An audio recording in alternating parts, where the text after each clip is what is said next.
चलिए आज तो हम देखते हैं क्लास 10th क्लास का जो दो चर में रैखिक समीकरण है चैप्टर, यानी जो आपका 3 चैप्टर है। ठीक है, उस पर ज़्यादा हम लोग बात करेंगे। ठीक है, क्योंकि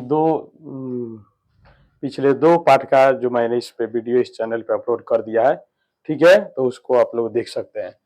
तीसरा का ये चैप्टर है जो है दो चर में रैखिक समीकरण। दो चर यानी एक्स और वाई, कोई भी आप दो चर रख सकते हैं, या ए या बी।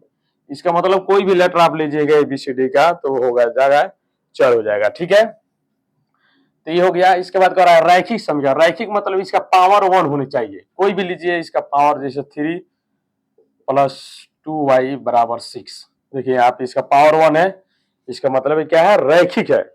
और दो चर का मतलब है इसमें दो चर है, एक्स भी है और वाई भी है, दो चर।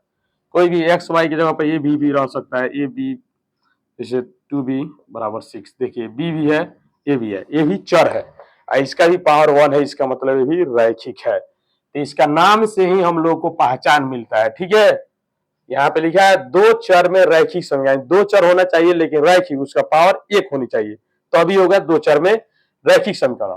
तो बात ये, दो चर में रैखिक समीकरण का व्यापक रूप क्या होता है। इसका व्यापक रूप आप लोग देखिए, ये होता है जैसे मान चलिए दो चर व्यापक रूप आप लोग देखिए, व्यापक रूप होता है AX + BY + C = 0। ठीक है, एक समीकरण हो गया। फिर दूसरा का देगा AX + BY + C = 0। देखिए इसको अलग कैसे करें, कैसे पहचानेंगे। 1 है यहाँ पे, 1 2, यहाँ पे 3 C1 यानी A1 A2। उसके बाद यहाँ पे लिखेंगे पहले A1 B1 C1, उसके बाद A2 B2 C2। तो ये हो गया हमारा समीकरण 1 और ये हो गया हमारा 2। ठीक है, तो अब इसको क्या करते हैं, सोल्व करते हैं। सोल्व करने का 4 नियम है आपका, ग्राफीय विधि से, विलोपन विधि से, बृहत गुणनखंड विधि से, प्रतिस्थापन विधि से। चारों विधि से आप लोग सोल्व कर सकते हैं। पहले इसको देखेंगे रेखा, कौन रेखा अगर किस तरह होगा। जैसे माने चलिए इसको लिखेंगे यहाँ पर A1/A2 बराबर नहीं है B1/B2 का, तो क्या होगा इसका ये जो होगा ग्राफ, ये होगा रेखा प्रतिच्छेद होगा। क्या होगा, रेखा प्रतिच्छेद होगा। ठीक है, अब मान चलिए रेखा है, ये एक रेखा है और इधर से एक रेखा आ गया, यहाँ पे प्रतिच्छेद करा, इसका मतलब एक बिंदु पर टच करा, इसका मतलब इसका एक हल होगा। कितना होगा, एक हल होगा। ठीक है, ये क्या होगा, एक हल होगा। एक हल होगा कह सकते हैं, चाहे आप अद्वितीय हल बोल सकते हैं। ठीक है, आप अद्वितीय हल भी बोल सकते हैं, मतलब इसके जैसा कोई हल नहीं होगा। तो अगर A1/A2 बराबर नहीं है B1/B2 का, तो रेखा प्रतिच्छेद रेखा जो है प्रतिच्छेद करेगा और एक हल होगा या अद्वितीय हल होगा। ठीक है, इस तरह भी आप कह सकते हैं। उसके बाद है, अगर रेखा A1/A2 बराबर B1/B2 बराबर नहीं है C1/C2 का, तब क्या होगा, तो उसके लिए कोई हल नहीं होगा और रेखा जो होगा समानांतर होगा। देखिए जैसे A1/A2 बराबर B1/B2 बराबर नहीं है C1/C2 का, तो क्या होगा, कोई हल नहीं होगा। क्या होगा, कोई हल नहीं होगा। अब क्यों नहीं होगा, क्योंकि रेखा इसका जो होगा रेखा समानांतर होगा। क्या होगा, समांतर होगा। रेखा जो है वो होगा समांतर। ठीक है, जैसे मान लीजिए समानांतर रेखा, एक ये रेखा हो गया और ये है। देखिए ये दोनों रेखा कोई भी बिंदु पर नहीं टच कर रहा है। अगर टच करता है, कम से कम अगर एक, जैसे एक रेखा ही अगर दो बिंदु पे इस तरह टच कर रहा है तो ये दो हल होगा।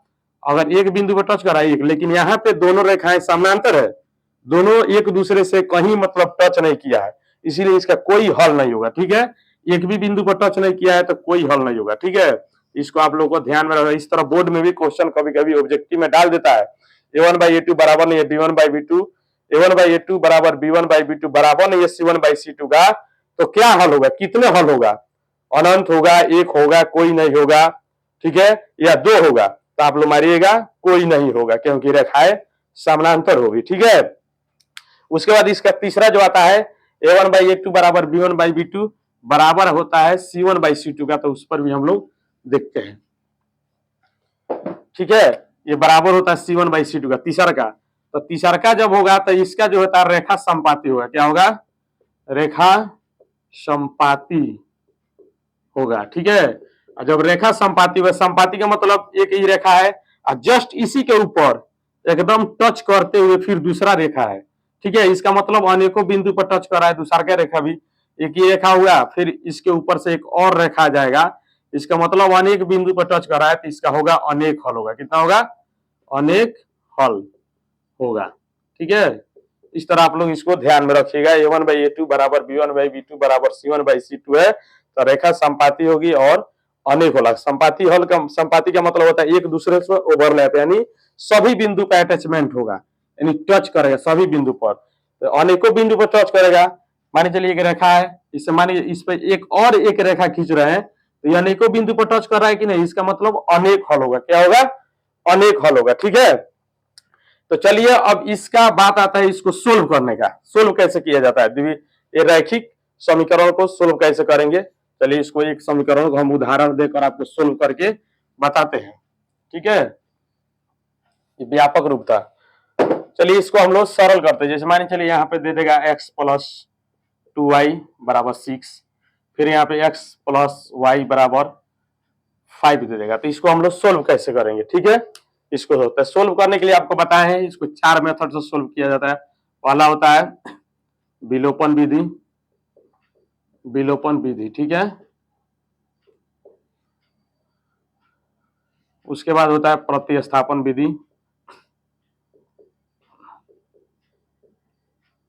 ठीक है, उसके बाद चौथा होता है ग्राफ विधि।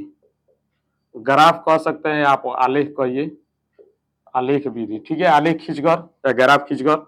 उसके बाद होता है ब्रज गुणन विधि। क्या? ब्रज गुणन, ब्रज गुणन विधि। ठीक है, समझ में आ गया। 4 विधि से हम लोग क्या करेंगे, इसको सोल्व करेंगे। यानी चारों विधि से अगर सोल्व करेंगे, उसके बाद क्या करेंगे, इसको सोल्व भी करेंगे और इसको प्रूव भी करके आपको बताएंगे कि कहां तक सही है और कहां तक गलत है। ठीक है, तो चलिए इसको हम लोग सोल्व करते हैं। 2 आपका समीकरण है। ठीक है, तो पहले हम लोग विलोपन विधि से सोल्व करेंगे। पहले हम लोग विलोपन विधि से सोल्व करते हैं। ठीक है, तो ये हमारा 2 समीकरण है, एक ये है और ये दूसरा है। तो विलोपन विधि से सोल्व करने के लिए सबसे पहले देखा जाता है या तो x वाला टर्म या y वाला टर्म बराबर होना चाहिए। अगर बराबर है तो हम लोग काम बन जाएगा। ठीक है, तो यहाँ पे देखिए, यहाँ पे x के पहले भी 1 है, यहाँ पर भी 1 है, यहाँ पे y के पहले 2 है, यहाँ पे 1 है, तो ये नहीं है, लेकिन ये है दोनों बराबर। तो यहाँ पे दोनों बराबर होगा तो क्या करेंगे, इसको डायरेक्ट चिन्ह को हम लोग चेंज कर देंगे। ये प्लस के पहले माइनस होगा, ये भी प्लस है, यहाँ पे माइनस, इसके पहले प्लस है, यहाँ पे माइनस कर देंगे। तो ये घटेगा तो ये कट जाएगा, तो 0 हो जाएगा। इसको यहाँ पे लिख भी सकते हैं 0, चाहे नहीं भी लिख सकते हैं। ये 2 में से 2 y में से 1 y जाएगा तो 1 y बचेगा, और ये 5 में से 6 में से 5 जाएगा तो 1 बचेगा। यानी y का तो मान हमारा निकल गया, ये 1। ठीक है, अब बात आता है x का मान निकालने के लिए। x का मान, तो x का मान निकालने के लिए हम लोग क्या करते हैं, समीकरण 1 या 2 में किसी को y का मान रख देंगे, पुट करेंगे, तो x का मान हमारा निकल जाएगा। ठीक है, तो यहाँ पे लिखेंगे समीकरण 1 में y का मान रखने पर। ठीक है, तो अब क्या करेंगे, यहाँ पर एक है समीकरण, एक है x+2y बराबर 6 है। ठीक है, तो x प्लस, अब देखिए यहाँ पे गुना है, आपको पहले ही पता होना चाहिए कि चर और अचर के बीच में क्या होता है, गुना होता है। जैसे 3x है तो 3 इंटू एक्स है, कितना है, वही 2 है, 1 है, तो यहाँ पे समझिएगा 1 से ही मल्टीपल है। ठीक है, कुछ नहीं है तो 1 से मल्टीपल है, तो यहाँ पे हो जाएगा 2 गुने y बराबर कितना है हमारा 1, तो 1 लेंगे, बराबर 6 हो जाएगा। x प्लस 2 एकम 2 बराबर हो जाएगा 6, x बराबर हो जाएगा 6 माइनस 2, यानी x बराबर हो जाएगा हमारा 4। ठीक है, अब देखिए y बराबर 1 आ गया और x बराबर कितना आ गया हमारा 4। ठीक है, तो चलिए इसको देखते हैं कहाँ तक सही है। पहले आपको मान रख के हम बताते हैं कैसे चेक किया जाता है।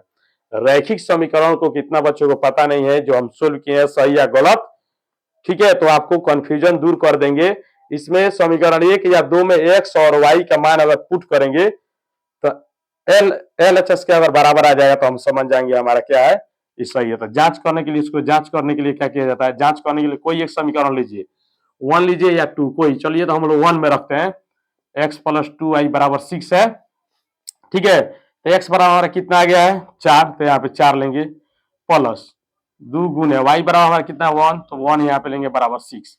अब देखिए 4 प्लस 2 एकम 2 बराबर 6, 4 2 6 बराबर 6 आ गया। देखिए दोनों बराबर आ गया ना, इसका मतलब क्या है, ये हमारा जो है 100% ये समीकरण सही है।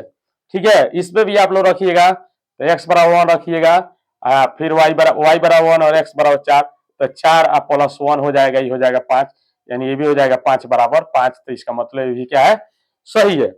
ठीक है, तो ये है विलोपन विधि, ये है विलोपन विधि। अब इसके अगले हम लोग बता रहे हैं, फिर दूसरे के विधि से बता रहे हैं, ये थी प्रतिस्थापन विधि से अभी बता रहे हैं। चलिए आप लोग पढ़ते रहिए, पढ़ाई कंटिन्यू रखिए, क्योंकि आप लोग का बहुत समय कीमती चल रहा है।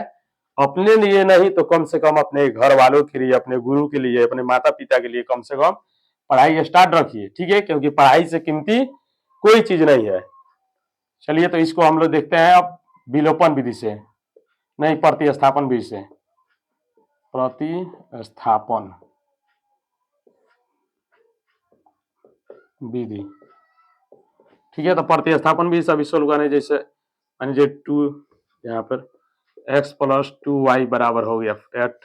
ठीक है, आई हो जाएगा 2x प्लस 3y बराबर हो जाएगा हमारा 6। ठीक है, यहाँ पे चलिए हम लोग 4 ले लेते हैं। ठीक है,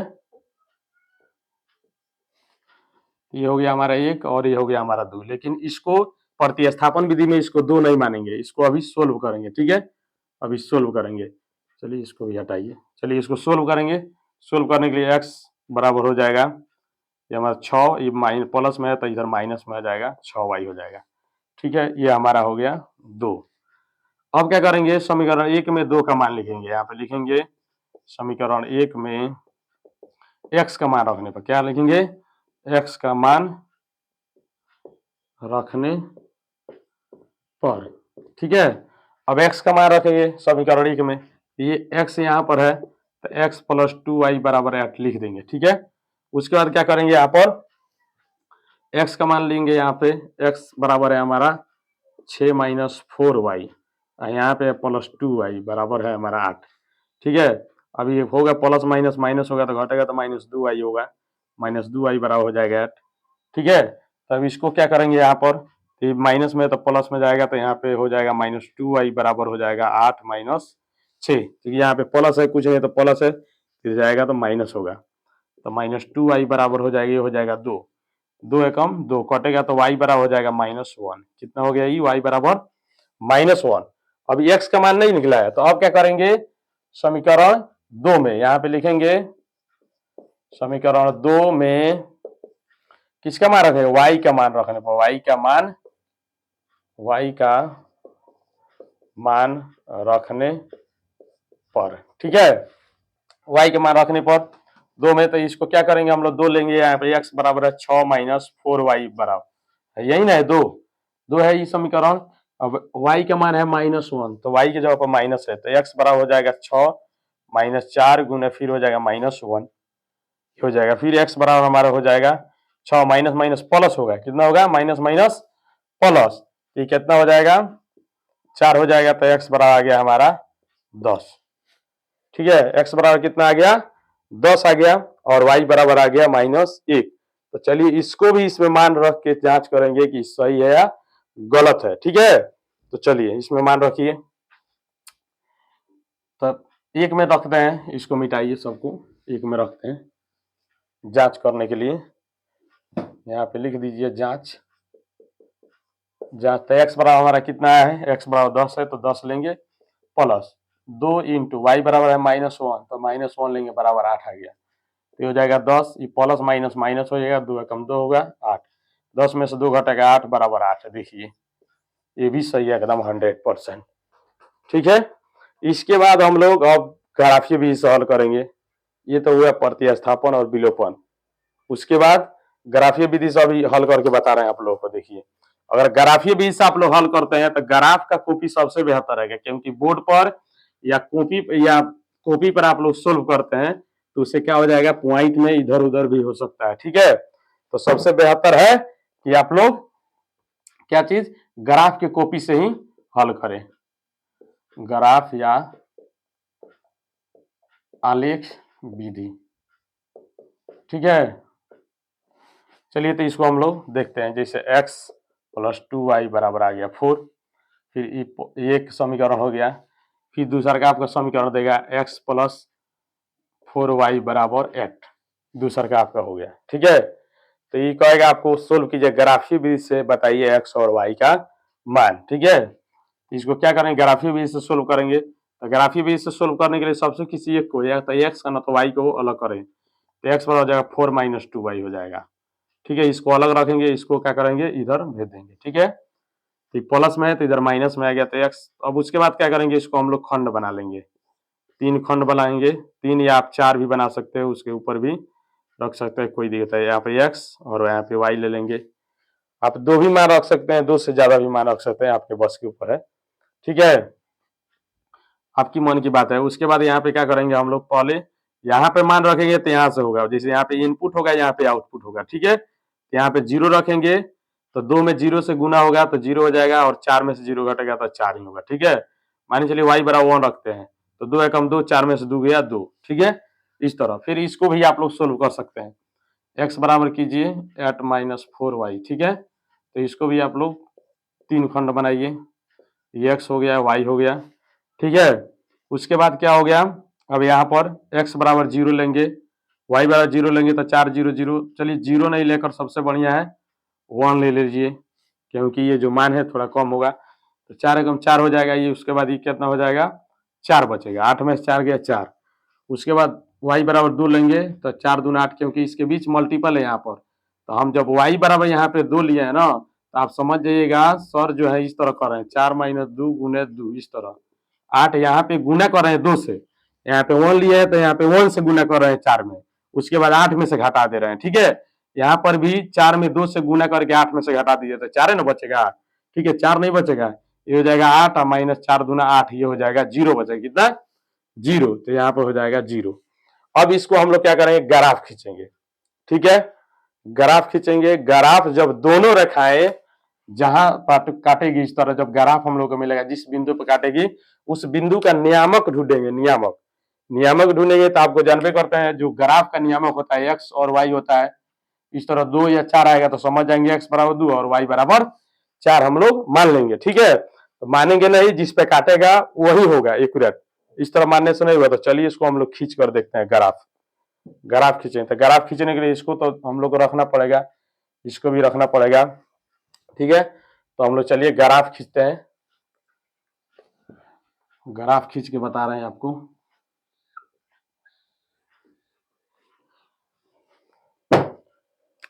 चलिए हम ग्राफ खींच रहे हैं इस तरह, ये हो गया हमारा y अक्ष और ये हो गया हमारा x अक्ष। ठीक है, x अक्ष इसको आप कह सकते हैं, इसको आप लोग भुज भी बोल सकते हैं x अक्ष को, इसको y अक्ष इसको आप लोग कोटि कह सकते हैं। क्या कोटि, आपका ऑब्जेक्टिव में आ सकता है, जो x अक्ष को क्या कहते हैं और y अक्ष को क्या कहते हैं। तो x अक्ष को भुज कहते हैं और y अक्ष को कोटि कहते हैं, हमेशा याद रखना इसको। ये ऑब्जेक्टिव का छोटा सा चीज है, जल्दी बच्चे भूल जाते हैं, इसलिए मैंने याद दिला दिया। अब यहाँ पे 0 लेंगे, 0 से चलेंगे 1 हो गया, 2 3 4, इधर माइनस में मान रखेंगे, -1 -2 -3 -4।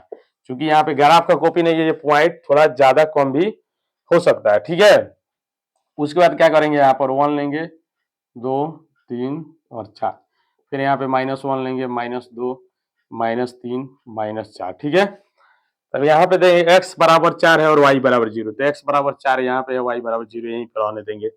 फिर x में 2 है और y में 1 है, तो x में 2 और y, ये y है, x में 2 है और y में 1 है, यहाँ पर चलेंगे। ठीक है, यहाँ पर ये हो गया, तो ये दोनों को रेखा को मिलाकर एक रेखा खींच देंगे, दोनों बिंदु को मिलाकर इस तरह। ठीक है, उसके बाद क्या करेंगे, एक और रेखा खींचेंगे इससे, यानी x बराबर कितना है 4 है और y बराबर 1 है, यानी x बराबर 4 और y बराबर 1, यहाँ पर है, कहाँ पर है, यहाँ पर। फिर क्या कहना है, x बराबर 0 है और y बराबर 2 है, यानी x में 0 y में 2 चलेंगे, y में 2 यहाँ पर है।